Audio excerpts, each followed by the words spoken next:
ginagawa ko dati bago ako mag-B-Mobile, nagtitinda ako ng asin sa palengke, nagkakatay ako sa gabi ng baboy as matador. Then pagka may mga opportunities na may magpapagawa ng bahay, nagko-construction ako para maibsan ko yung pangangailangan. Lalo na may 3 akong anak. Hindi ganun kadali ang kumita ng pera sa Pilipinas. Nung napunta ako sa Qatar, ni-repair ako ng mother ko dun sa kakilala niya. So doon, ang unang 2 taon ko, taga-timpla ako ng kape. Pagkatapos ko ng trabaho, nagko-computer ako. Gusto kong makausap yung pamilya ko na nasa Pilipinas. So nung nakita ko ng amo ko na may potential ako, doon niya ako pinag-aral. Hanggang sa makakapag-aral ako ng pagiging secretary. So ako ang naging personal secretary niya. Nalaman ko ang B-Mobile nung nakita ko yung link sa YouTube. Naghahanap ako ng extra income talaga. So tinry ko lang, kinilik ko lang yung link na yon. Nakita ko yung high friend video. So doon, nakita ko na kikita talaga ako sa business ng B-Mobile. So nung nagtatrabaho ako as secretary, nakakita ko ng chance na gawin ng B-Mobile. So imbis na sa Facebook, nagpo-posting ako na ito ang kinain ko sa umaga, ito kinain ko sa gabi, ito yung pinuntahan namin nung araw na yon, pinalitan ko ng business, yung B-Mobile. In-endorse ko siya, inaral ko siya. So maganda naman yung naging kinalabasan sa akin. Kahit na galing ako sa trabaho, tuloy-tuloy pa rin yung paliwanag ko, kahit madaling araw, number 1 na kalaban is yung puyat.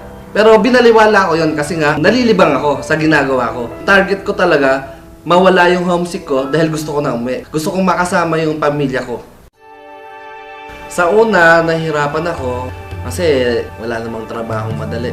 Pero nakita ko yung mga testimonial ng mga millionaires, nagkaroon ako ng idea. Ang sabi ko, hindi pala totoong mahirap si B-Mobile. Madali lang siyang gawin. Basta pag kinopya mo yung mentors mo, dumadali yung trabaho. Ito yung tinatawag ng copy business. Nung unang earnings ko, it was December 7, 2012. Ang unang check ko, tinrabaho ko siya ng 3 months, 100,000 per check ko. Nung umuwi ako sa Pilipinas, bilang OFW, ang naiwi ko lang noon is 5,000. Bilang OFW, 2 taon ko na pagtatrabaho.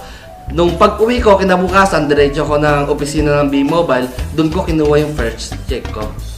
Totoo pala yung sinasabi nila na habang tumutulong ka sa ibang tao, nagiging successful ka.